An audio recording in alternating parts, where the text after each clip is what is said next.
सभी पत्रकार बंधुओं को नमस्कार। आज की ये प्रेस वार्ता एक बहुत ही बड़े गंभीर मुद्दे पर है।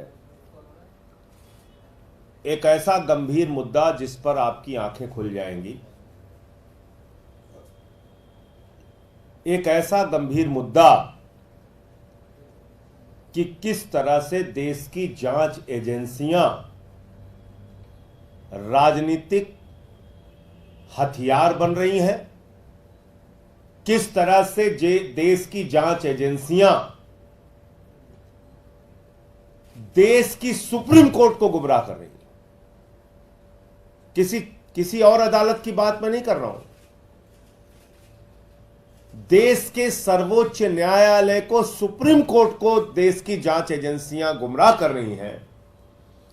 केंद्र सरकार की प्राइम इन्वेस्टिगेटिंग एजेंसी जिसको कहते हैं वो गुमराह कर रही हैं। ये मैं पूरे प्रमाण के साथ आज आपको बताने जा रहा हूं। आप लोगों को याद होगा जब माननीय सर्वोच्च न्यायालय में मनीष सिसोदिया जी के जमानत की सुनवाई हो रही थी, तो उस समय ईडी ने माननीय सर्वोच्च न्यायालय के सामने कहा। सर्वोच्च न्यायालय ने पूछा, भाई इतने लंबे समय से 2 साल से आप जांच कर रहे हैं, 1.5 साल हो गया आपको जांच, तब 1.5 साल हुआ था, 1.5 साल हो गया आप जांच कर रहे हैं और आपकी जांच पे जांच, जांच पे जांच, जांच पे जांच चलती रहेगी। किसी आदमी को आप कब तक जेल में रख सकते हैं? यह अंतहीन जांच नहीं हो सकती। तो ईडी ने माननीय सर्वोच्च न्यायालय के सामने कहा, जांच पूरी होना तो दूर हुजूर, 6 से 8 महीने में हम ट्रायल खत्म कर देंगे। ये कहा सर्वोच्च न्यायालय के सामने, आप लोगों की जानकारी में है, पूरे देश ने सुना कि सारा ट्रायल जो है वो 6 से 8 महीने में हुजूर खत्म हो जाएगा। अब आ जाइए 4 जून को फिर इस साल, और 6 से 8 महीने तो बीत ही गया। अभी तक मनीष सिसोदिया भी जेल में है, फाइनल चार्जशीट भी नहीं आई है, ट्रायल तो शुरू होना बहुत दूर की बात है। अब आ जाइए 4 जून को। 4 जून को सुप्रीम कोर्ट में सुनवाई होती है इस साल, इसी महीने। अब 4 जून को सीबीआई ने माननीय सर्वोच्च न्यायालय के सामने कहा, किसी और अदालत के सामने नहीं, देश की सबसे बड़ी अदालत माननीय सर्वोच्च न्यायालय सुप्रीम कोर्ट के सामने कहा। जब सुप्रीम कोर्ट ने कहा, भाई कब तक आप जांच चलाएंगे, 2 साल हो गया, 2 साल हो गया, कब तक आपकी जांच चलती रहेगी?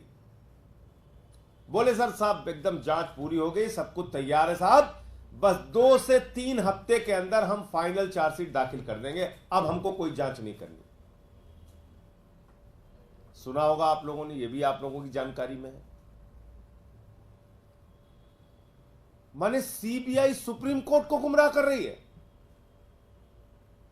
इसका मतलब सीबीआई अपनी जांच पूरी कर चुकी थी। इसका मतलब सीबीआई को आगे जांच नहीं करनी थी। इसका मतलब सीबीआई को कोई और गिरफ्तारी नहीं करनी थी। लेकिन सीबीआई वालों को, बेचारों को क्या पता कि उनको अभी क्या क्या करना पड़ेगा। उसी बीच एक ऐतिहासिक फैसला ट्रायल कोर्ट का, ईडी कोर्ट का अरविंद केजरीवाल के मामले में आता है, और वो फैसला यह कहता है, ईडी के पास कोई सबूत नहीं है अरविंद केजरीवाल के खिलाफ। ईडी दुर्भावना से काम कर रही है अरविंद केजरीवाल के खिलाफ। ईडी के पास कोई मनी ट्रेल नहीं है, कोई सबूत नहीं है, एक पैसे की बरामदगी नहीं है, और इसलिए अरविंद केजरीवाल निर्दोष हैं। ये ईडी कोर्ट ने, ट्रायल कोर्ट ने, माननीय न्याय बिंदु जी की जज की कोर्ट ने ये फैसला दिया। और उसी बीच ईडी के लोग गैर संवैधानिक तरीके से गैर कानूनी तरीके से बगैर आदेश की कॉपी लिए हाईकोर्ट पहुंच जाते हैं और उस जमानत पर स्टे ले लेते हैं। अब केंद्र सरकार को लगा कि अरे ये तो केजरीवाल बाहर निकल जाएंगे। जिस सीबीआई ने कहा जांच पूरी हो गई है, 2 से 3 हफ्ते में फाइनल चार्जशीट दाखिल हो जाएगी, उसको केंद्र सरकार ने कहा, बीजेपी की सरकार ने कहा, मोदी की सरकार ने कहा, जाओ तुरंत अरविंद केजरीवाल पे नया मुकदमा लिखो और उनको गिरफ्तार करो। जांच एजेंसियों का कितना खुला दुरुपयोग हो रहा है, इससे बड़ा कोई उदाहरण नहीं मिल सकता। तुरंत पहुंच गई सीबीआई जेल, 3 घंटे तक वहां पूछताछ किया, दूसरे दिन कोर्ट में हाजिर करा लिया, फिर उनकी गिरफ्तारी कर ली, फिर उनकी 3 दिन पुलिस रिमांड ले ली सीबीआई ने, और 3 दिन के बाद आके कह दिया साहब अब जांच नहीं करनी, इनको जुडिशियल कस्टडी में भेज दीजिए। आपने मजाक बना रखा है न्यायालयों का, मजाक बना रखा है कानून व्यवस्था का, मजाक बना रखा है इस देश के संविधान का। एक मुख्यमंत्री जिसको आपने 2 साल तक गिरफ्तार नहीं किया, कोई सबूत नहीं थे आपके पास, लाखों पन्ने आपने छिपा के रखे हुए हैं ईडी सीबीआई ने, और अचानक आपको लगा कि अरे ये तो बाहर निकल जाएंगे, सुप्रीम कोर्ट से भी ट्रायल कोर्ट की जमानत पर मुहर लग जाएगी, उससे पहले आपने फर्जी मुकदमा लिखा, उनको गिरफ्तार कर लिया। किसके इशारे पे? मेरा सीधा आरोप है केंद्र सरकार के इशारे पे, भारतीय जनता पार्टी के इशारे पे, प्रधानमंत्री नरेंद्र मोदी के इशारे पे।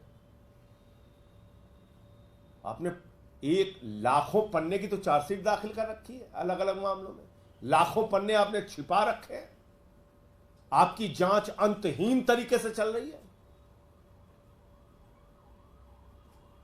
मुकदमे पे मुकदमा लिखे जा रहे हो। तो कल कह दिया साहब जुडिशियल कस्टडी में भेज दीजिए। तो 2 बातें साफ हो गई।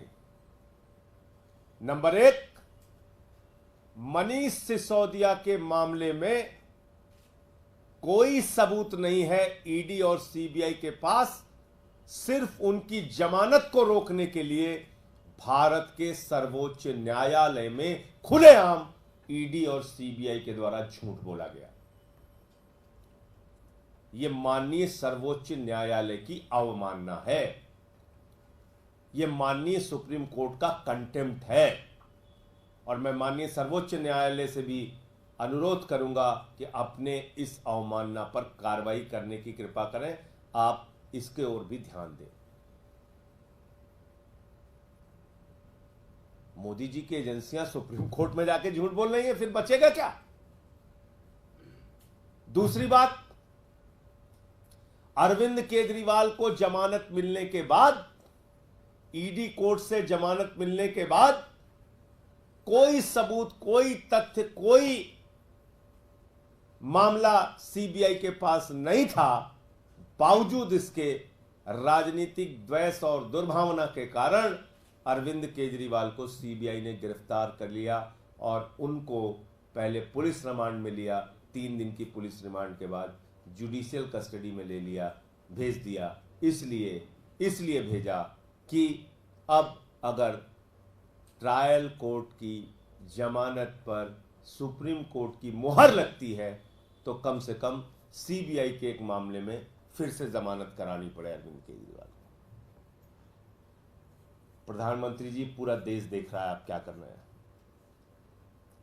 किस दुर्भावना के कारण आप काम कर रहे हैं, ये पूरा देश देख रहा है। और आपके इन्हीं कार्रवाइयों के खिलाफ कल इंडिया गठबंधन के जो दल हैं, कांग्रेस समेत तमाम राजनीतिक दल,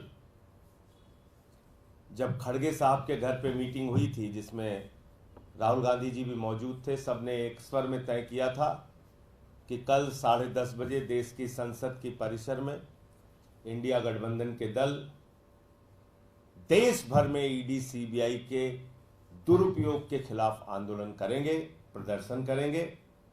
जांच एजेंसियों के दुरुपयोग के खिलाफ प्रदर्शन करेंगे।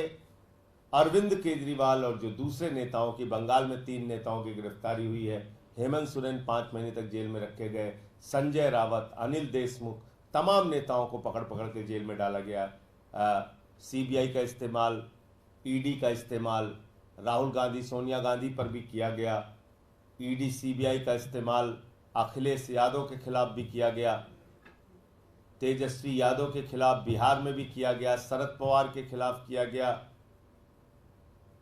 उद्धव ठाकरे जी की पार्टी के खिलाफ किया गया। शरद पवार जी के खिलाफ तो लगातार छापे वहां पे चल रहे हैं। तो पूरे तेजस्वी यादव जी के पूरे परिवार पे ईडी सीबीआई की कार्रवाई लगातार चल रही है। ममता बनर्जी जी के भतीजे पे कार्रवाई, उनके मंत्रियों पे कार्रवाई, उनके 3-3 मंत्रियों को जेल में रखा गया और इसके पीछे कोई कारण नहीं, जांच की मंशा नहीं है, जांच के नाम पर जेल में रखने की मंशा है। तो इन सारे विषयों को लेकर कल संसद परिसर में 10:30 बजे इंडिया गठबंधन की ओर से विरोध प्रदर्शन भी होगा और जांच एजेंसियों का दुरुपयोग इस समय एक बड़ा मामला है। तमिलनाडु में भी हमने देखा किस तरह से वहां डीएमके पार्टी के खिलाफ दुरुपयोग हो रहा है। वहां तो एक किसान के खाते में 400 रुपए था, उसको ईडी गिरफ्तार कर लेती।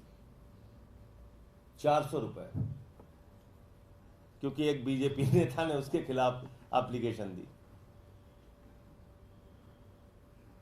तो जिस ईडी का मकसद आतंकवादी पैसों की जांच के लिए हुआ था, हवाला की जांच के लिए हुआ था, उस ईडी का इस्तेमाल आप कर रहे हैं। 400 रुपए जिस किसान के खाते में है, उसका राजनीतिक मकसद के कारण उसकी गिरफ्तारी और उसके कार्रवाई के खिलाफ, उसके कार्रवाई के लिए। तो मुझे इतनी बात कहनी थी। आपका कोई प्रश्न हो तो आप पूछ सकते हैं। 17 साल बाद इंडिया वर्ल्ड कप जीत गई T20 में। देखिए, ये हम सब के लिए और एक एक भारतीय के लिए बहुत गर्व की बात है। हिंदुस्तान की टीम 17 साल के बाद विदेशी धरती पर जाकर विश्व विजेता बनी है। मैं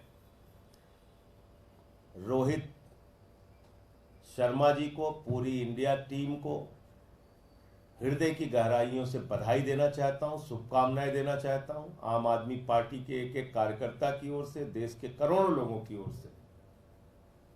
और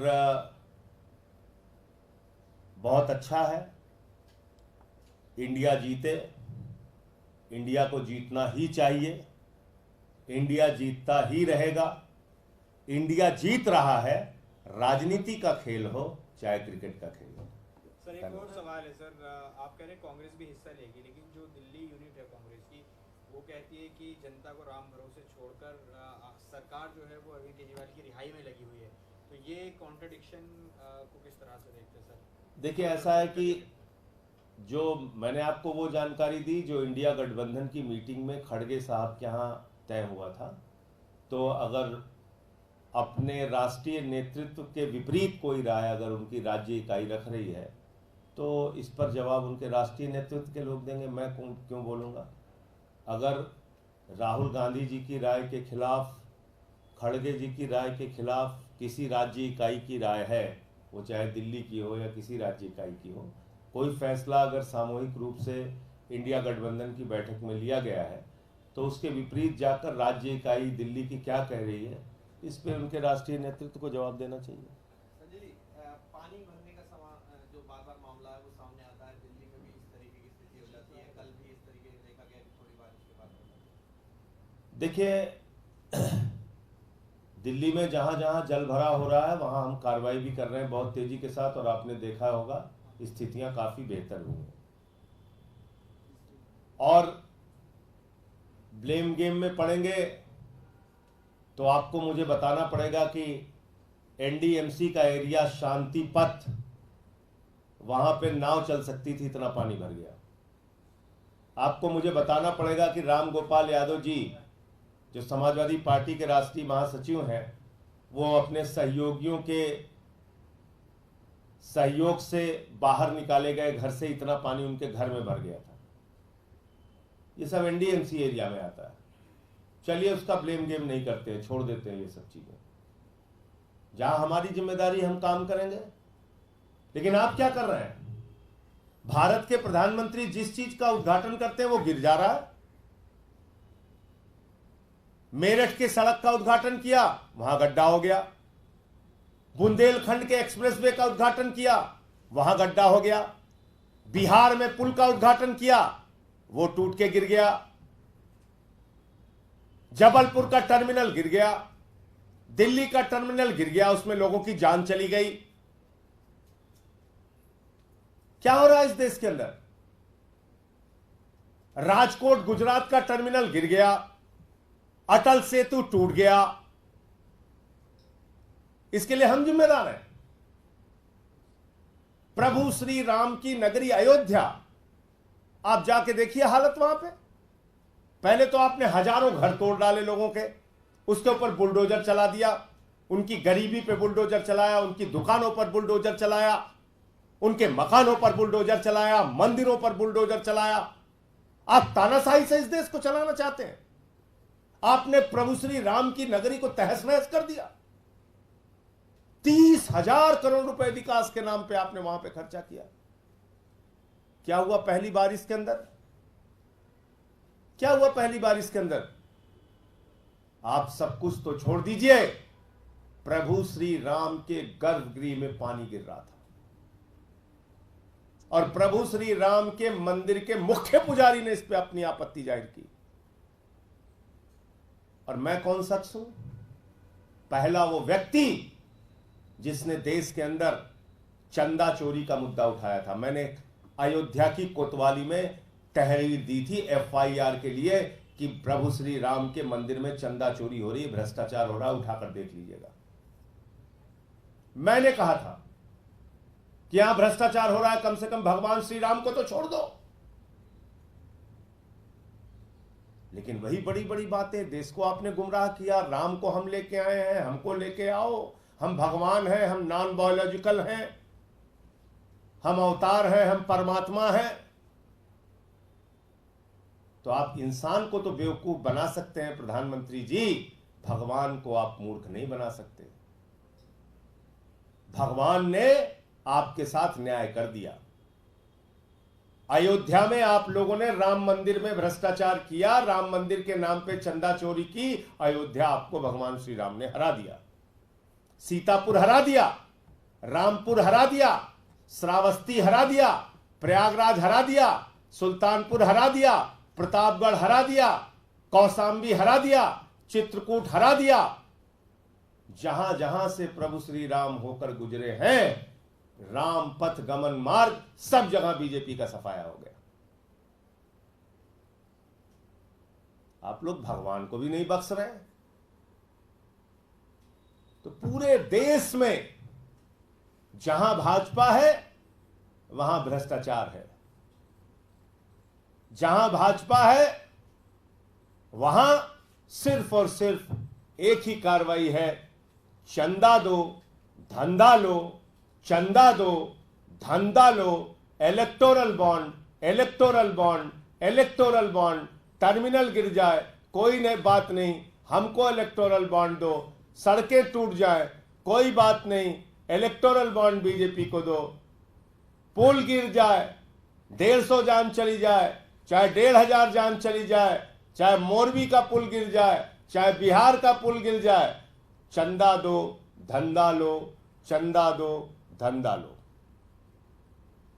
3,02,000 करोड़ रुपए का ठेका उन कंपनियों को भारतीय जनता पार्टी ने दिया जिससे इलेक्टोरल बॉन्ड के रूप में रिश्वत खाने का काम, भ्रष्टाचार करने का काम भाजपाइयों ने किया। चंदा दो धंधा लो, ये इसी स्कीम के तहत चारों तरफ ठेके दिए गए और पहली बारिश में ही पुल धड़ाम, टर्मिनल धड़ाम, सड़क धड़ाम, एक्सप्रेसवे धड़ाम, सब धड़ाम धड़ाम धड़ाम।